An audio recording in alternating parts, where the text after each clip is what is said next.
Eva and Rodrigo, a young couple from Cantabria, made a bold decision. They bought a shipping container and decided to turn it into their home. The road ahead was long and full of unknowns. Neither of them had experience with this kind of project. Although Eva had some background working with containers in other fields, this project was still completely new. It was a challenge that combined creativity, learning, and plenty of trial and error. Once the panel had been cut out and the side reinforcement bars were in place, the couple began welding steel tubes together to create a solid frame for the expanded space. This was the moment when the transformation truly began. The flat, plain panels slowly took on a new shape, becoming stronger, more structured, and full of purpose. Before construction could begin, Eva and Rodrigo focused on clearing the plot of land where the container home would sit. The area was completely overgrown with weeds and dense vegetation. It was a wild, uneven piece of ground just waiting to be cleared and reshaped. After the weeds and tangled vines were cleared away, the uneven terrain continued to cause problems, forcing them to keep making adjustments while leveling and preparing the site.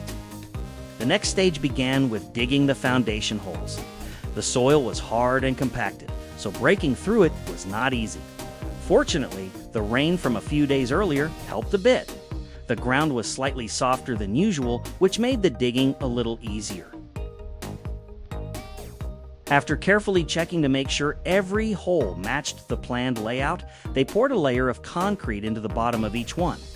Creating the initial base of the foundation, it formed a solid, stable surface for the concrete footing blocks that would sit on top. Each concrete block was adjusted and leveled one by one. If even one support point sat higher or lower than the others, the weight of the container would not be distributed evenly.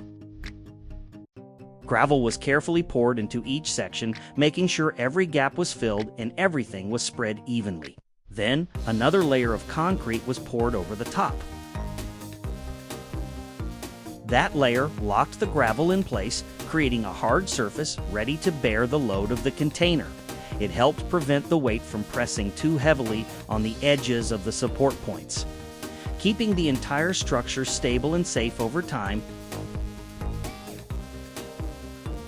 This method also had another advantage: flexibility, because the foundation was not permanently fixed in place. The container could still be moved later if needed, giving them more options without having to demolish everything. Protecting the property quickly became one of Eva and Rodrigo's top priorities. They decided to build a fence that was not only practical but also had its own character.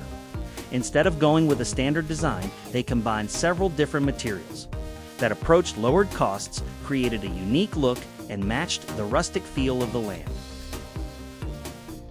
The fence trench stretched 18.40 meters. Careful planning determined the position of each post. The posts were placed about 2.30 meters apart, creating 8 evenly spaced sections. A batch of concrete was mixed and poured into the trench around each post. While the concrete was still soft, the tops of the posts were aligned and leveled. This ensured that every post would stand straight and evenly spaced. Once the concrete had fully cured, they carefully removed the boards and nails from the formwork. They tapped lightly to avoid chipping or damaging the surface. It was a very satisfying moment. All the hard work paid off in the form of a clean, precise base ready for the next step.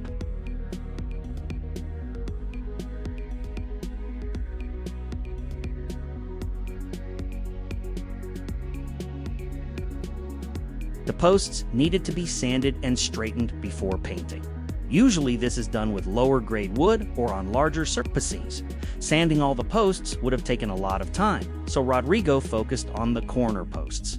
This was acacia wood, not treated pine. It needed to be sanded, stripped of knots, and then coated.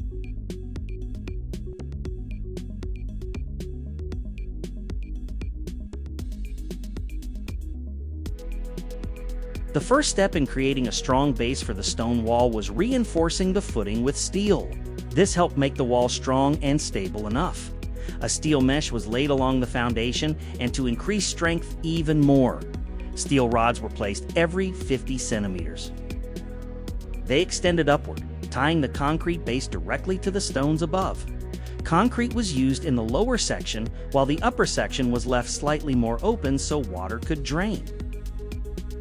They left 2 drainage openings in the back. These openings allowed heavy rainwater to flow straight into the ground. Without them, water could build up behind the wall, creating pressure that could crack the stones or even push them out of place.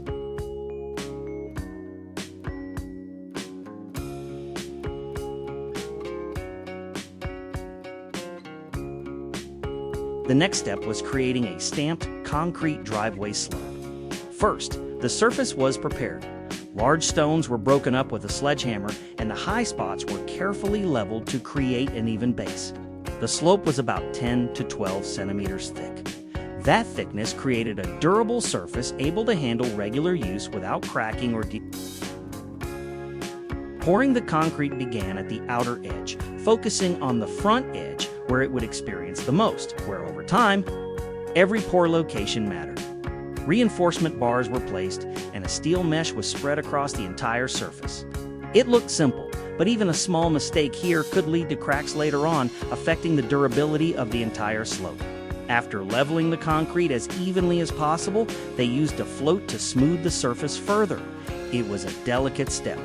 Press too hard or too lightly, and the surface could end up uneven. Every pass mattered, and doing it correctly required patience, focus, and a steady hand.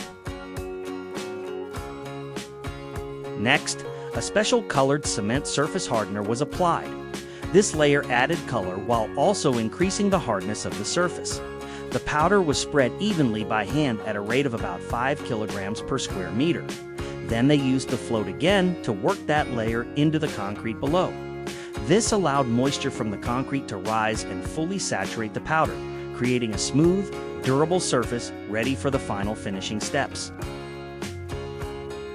The stamping process required care. Even a slight misalignment would show clearly on the finished surface. To create a more natural and varied texture, they used several molds with slightly different patterns to avoid obvious repetition.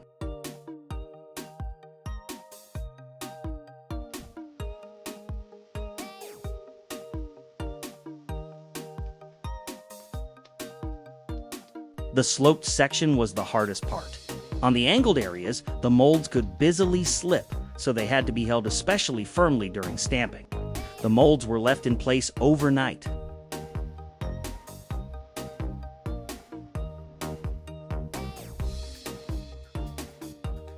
The next day, Eva used a pressure washer to clean off the remaining powder, revealing the full color and texture of the newly finished stamped concrete. At this stage, the surface was still quite delicate. Even a light rain could damage it. To protect all their work, the team covered the slope again. After removing the formwork from the slope, Rodrigo noticed a noticeable height difference between the sloped surface and the surrounding ground. The next step was to deal with that change in elevation to create a clean transition.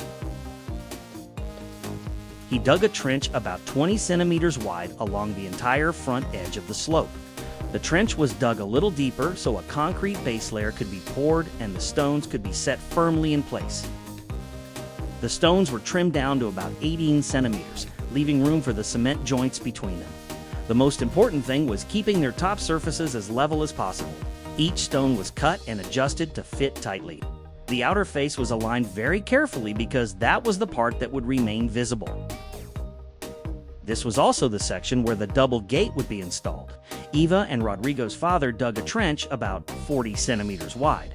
In this area, much larger stones would be placed to form the base for the gate, so the trench needed to be wider.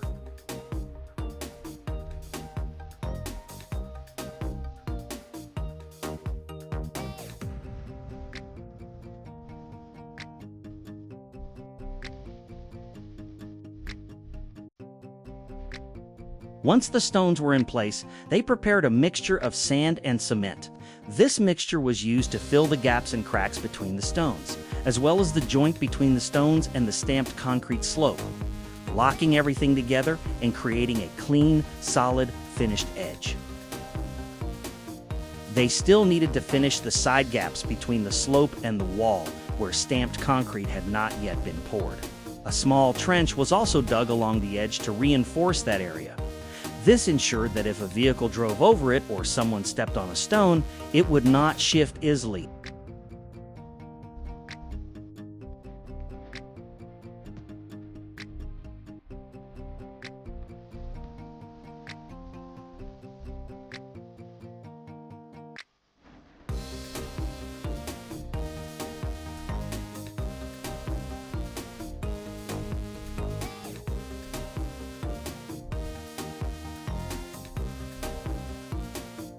Matching the stamped pattern was quite difficult, especially where it had to line up with the existing design. But patience and careful work produced a good result.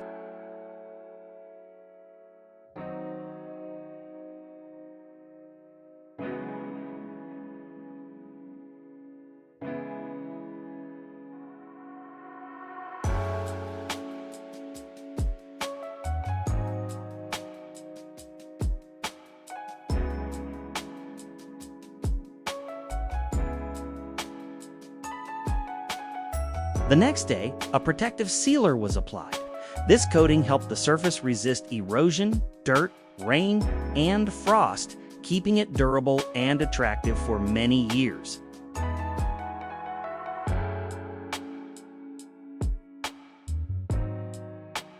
The front of the container would have a large glass door with a sliding entrance. To prepare for that, they cut steel bars for the frame and welded the joints shut, creating a sturdy rectangle to hold the glass door.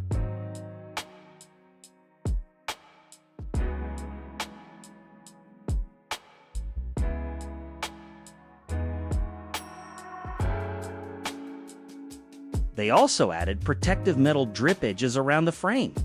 These 6 by 60 centimeter steel pieces acted like a small awning above the window, helping keep rain from hitting the glass directly. At the same time, they helped the glass fit tightly and neatly into the frame.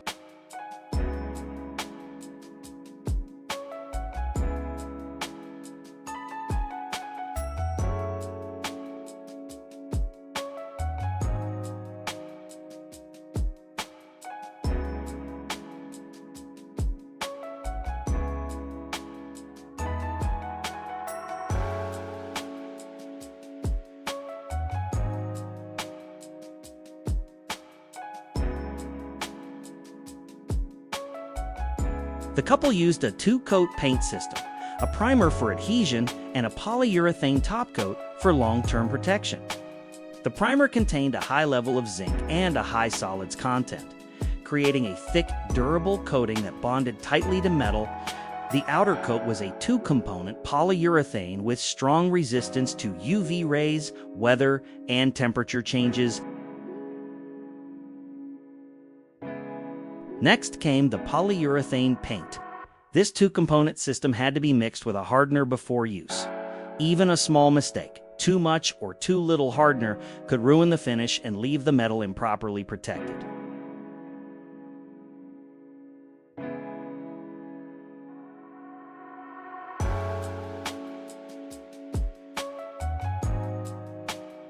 For the container roof, they chose sandwich panels. Normally, this type of panel consists of 2 outer-facing layers and an insulating core in the middle. This 3-layer structure provides both thermal and sound insulation, helping keep the inside space comfortable and quiet. The panels are also very easy to install, making construction faster and simpler. They chose 60mm thick panels for very good thermal and acoustic insulation. They selected a stone-look tile pattern that closely resembled natural roofing tiles, with varied textures and a modern anthracite color that gave the container a stylish, high-end appearance.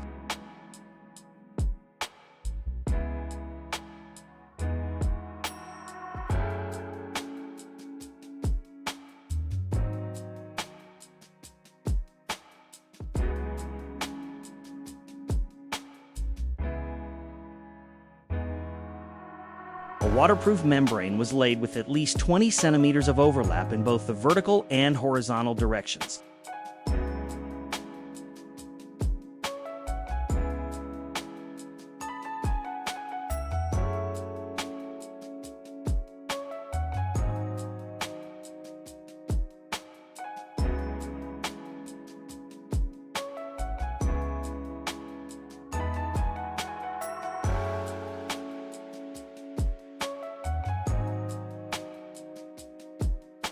Next came the installation of the cladding boards. These were made from fiberglass and plaster, designed to withstand weather and moisture. Depending on the height and to reduce the number of joints, the boards could be installed vertically or horizontally.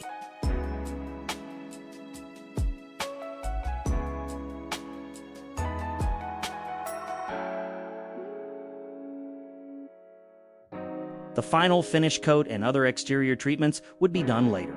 This system was valued for being affordable, fast, and durable, while also offering strong waterproofing and insulation.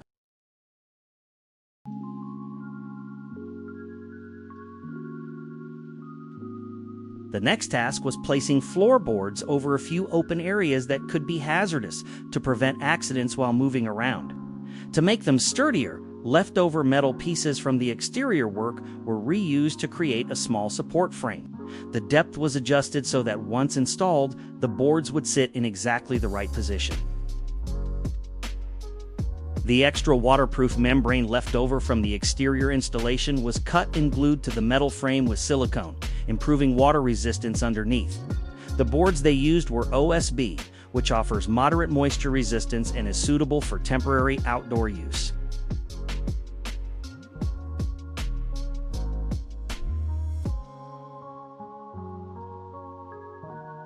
Thanks to that preparation, everything fit perfectly, with no gaps or weak points. And the floor surface was now ready for the next steps. Additional finish layers could be added later as the project continued to develop.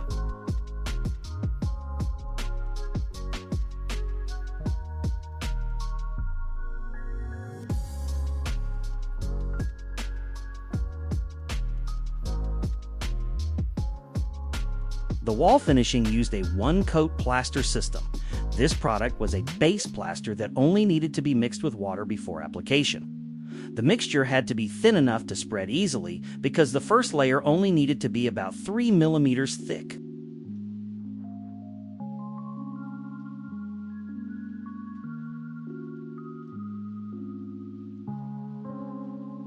Reinforcing mesh strips were also added at key points, especially around the corners. These were sensitive areas where cracks were more likely to appear. By embedding the mesh into the plaster, the exterior surface became much better able to handle movement and weather exposure. Once this step was finished, the exterior would be ready for the final finish coat over the entire surface.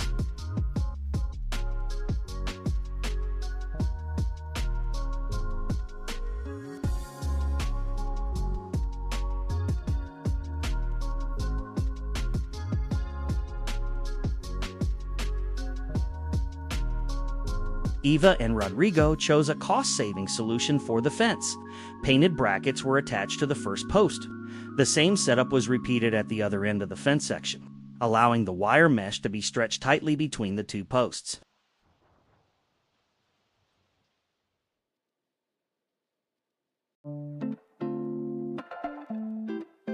When installing chain link fencing, any post at a change of direction needs extra reinforcement. Diagonal braces were added to form triangular supports with the posts. Their job was to handle the strong tension created when the mesh wire was tightened.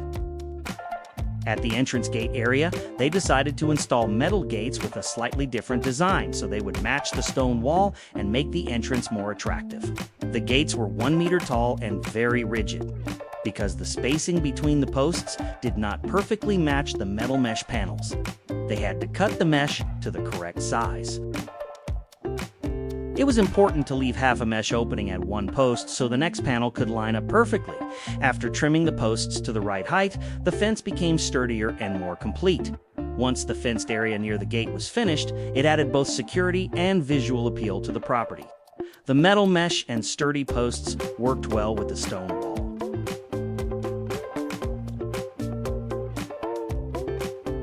They set out to build unique gates using chestnut wood taken from their own land in Brea.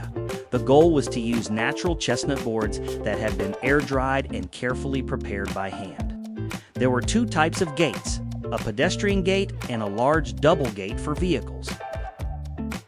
The process had started about 6 months earlier in winter, which was the ideal time to cut chestnut trees.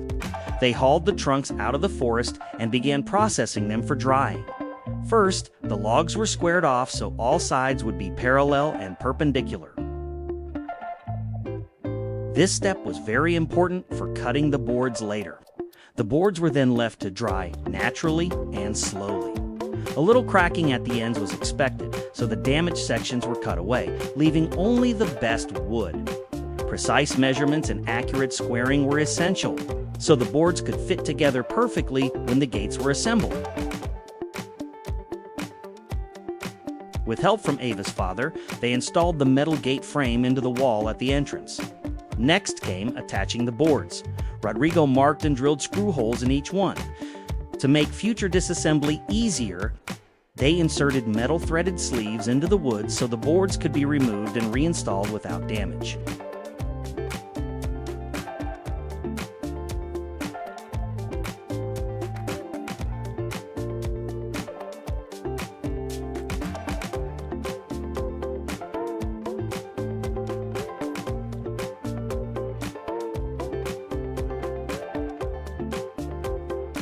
The boards were then fastened to a support plate that had already been welded to the frame, securing them firmly in place.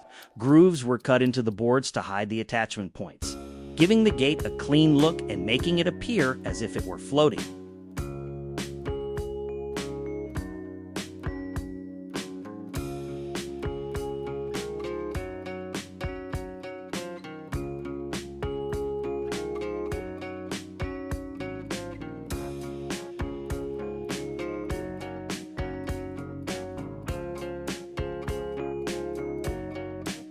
As for finishing, their first attempt used a water-based wood paint tower. The boards stayed damp for weeks and never fully dried.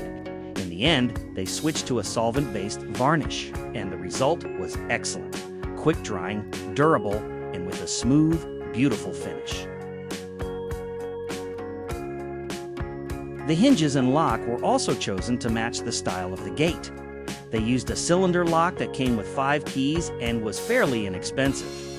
To keep the gate from being blown open by the wind, one of the 2 leaves was anchored to the ground with a fixed bolt.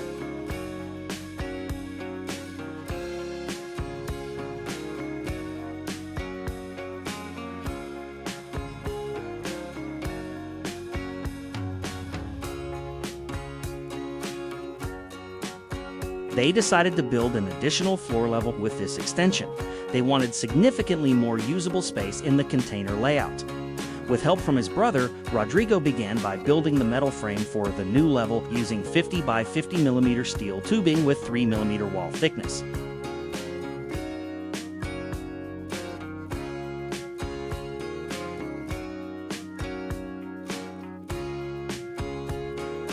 The second level would not cover the entire container area because they did not need that much space. This partial layout also looked better aesthetically. They welded 2 angles directly to the original beams of the container. Later, when the roof was cut, those angles would be reinforced further with solid brasses. These joints were also strengthened with crossbeams, ensuring that the extra floor level was fully integrated into the original container structure. Careful planning and precise welding laid the groundwork for a safe, stable, and visually balanced extension.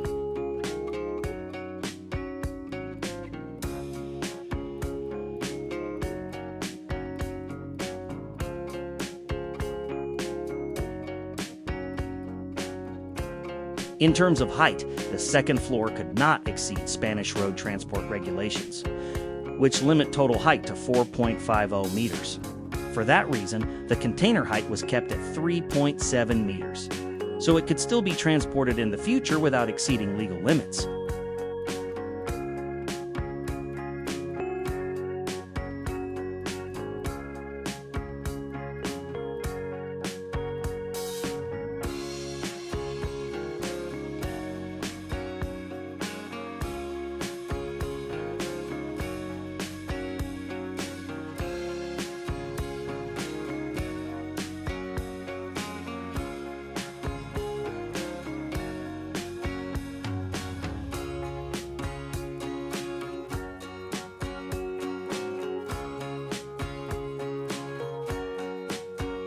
To protect the entire property, the family decided to install a surveillance camera system.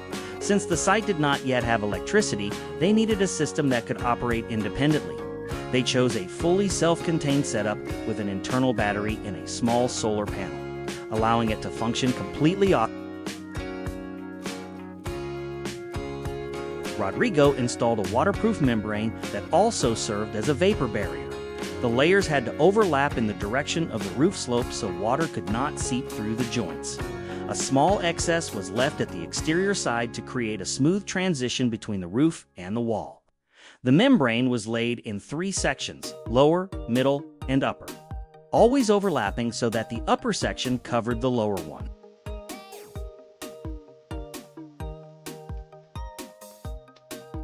The sandwich panels were designed with overlapping edges, creating a sealed connection between sections, preventing water intrusion and improving wind resistance.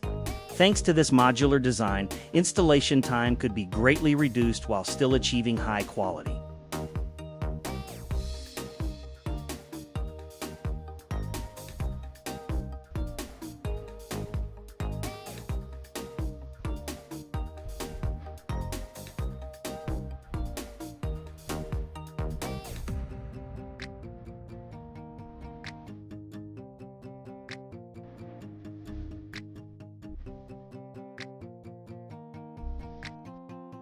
One of the biggest advantages of sandwich panels is their excellent thermal insulation.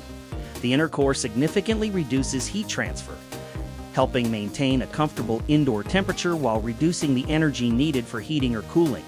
At the same time, the outer metal layers protect the insulation from moisture, weather, and mechanical impact. Many types of panels are also manufactured with protective coatings that improve corrosion resistance and extend the life of the roof. Up to this point, the container roof had been very useful as a working platform. It allowed them to move safely up high and place materials. But now came a major step. It was time to cut the roof. There was real risk here. One wrong move could damage the structure, or worse, create a dangerous situation. The next day it rained, and the container roof had already been cut open. Even so, they were still able to keep working thanks to the new roof installed above it. They reinforced the cut area by welding additional beams into the container structure, stabilizing everything after the opening was made. To finish the second floor, the two brothers continued installing the exterior shell.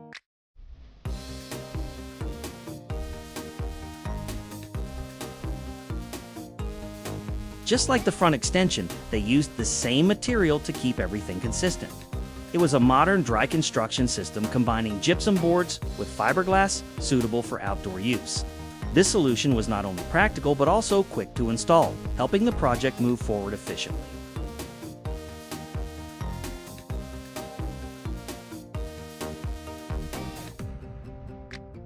Windows are one of those items that are only installed once, so the family decided to dedicate a significant part of the budget to them.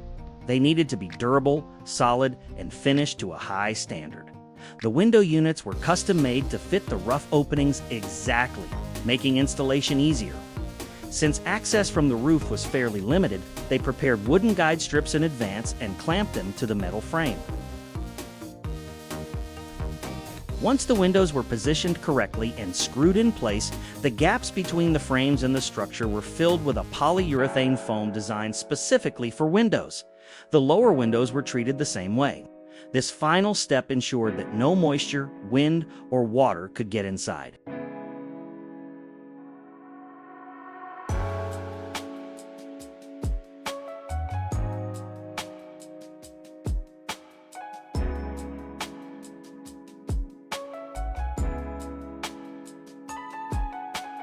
Rodrigo started preparing the structure that would support the terrace. He cleared the area, then marked the layout and stretched the string along the perimeter, so everything would be perfectly straight and level.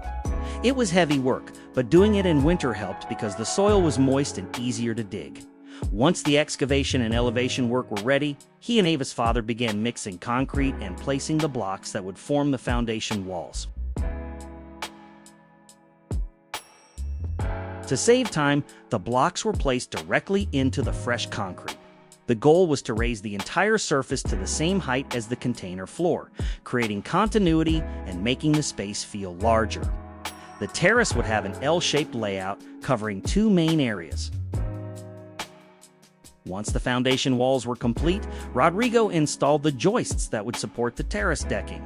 Although these joists were rated for outdoor use, they could still deteriorate over time because of moisture.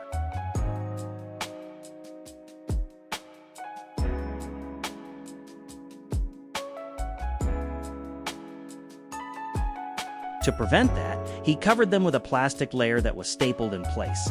This inexpensive solution helped protect the wood by keeping it from coming into direct contact with water. When it came time to install the decking boards, the first row was the most important because every row after that would follow its alignment. He used a guide string set parallel to the container to ensure perfect placement and also double-checked it with a laser level. Specialized clips fit into the grooves of the boards and were screwed into the joists, creating a clean, hidden fastening system. It was important to place the clips tightly so the spacing between the boards would remain consistent. To finish the deck, they alternated full boards and half boards, creating a staggered pattern that looked both professional and attractive.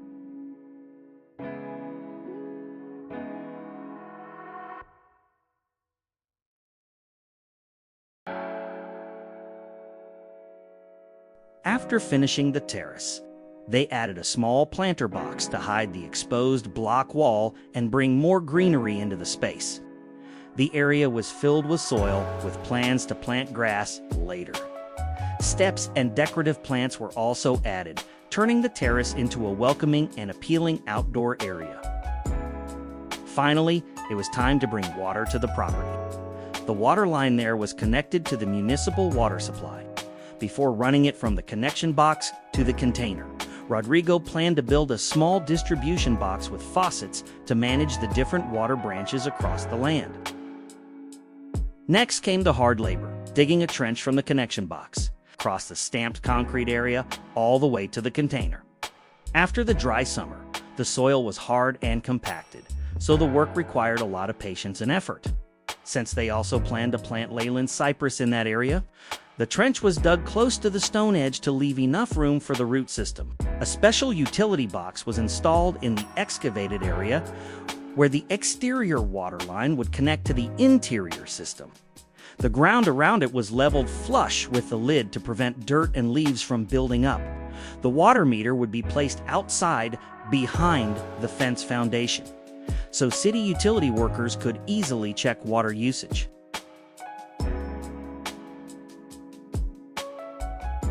Because Leyland cypress had been planted around the property, the family had previously dealt with problems from uncontrolled weed growth. To prevent that, they had to put in extra effort. In the entrance area, they laid down a weed barrier fabric to stop weeds from growing.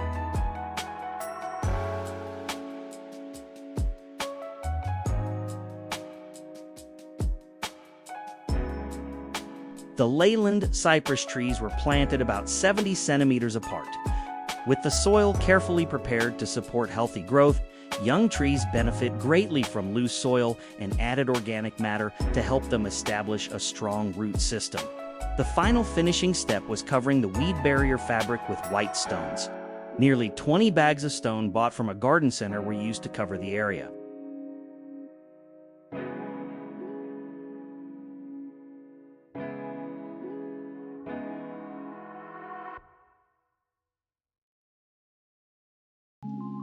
A layer of white gravel was also spread evenly over the fabric. This gravel helped hold the fabric tightly against the ground to keep weeds from growing, while also serving as decoration and making that corner of the yard stand out.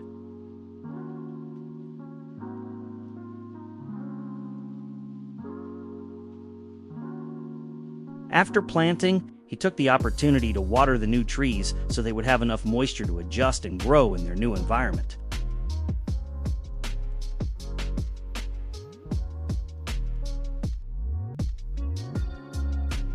Spring had arrived, and with it came a familiar challenge for anyone with a yard: grass that never stops growing. In Cantabria, where frequent rain and mild weather make grass grow quickly, skipping even 1 week can let the lawn get out of control. To keep up with it, the family bought a robotic lawnmower. It truly became a life-changing addition. Looking back at the entire project, it is hard to believe how far this family has come. It is proof that with persistence, clear planning, and a little imagination, even the boldest ideas can take shape. And for them, the greatest reward of all was the journey itself, watching their dream gradually become reality. If this project inspired you, remember to subscribe to our channel. Click the bell so you never miss an update. Give this video a like and let us know in the comments which part you enjoyed the most.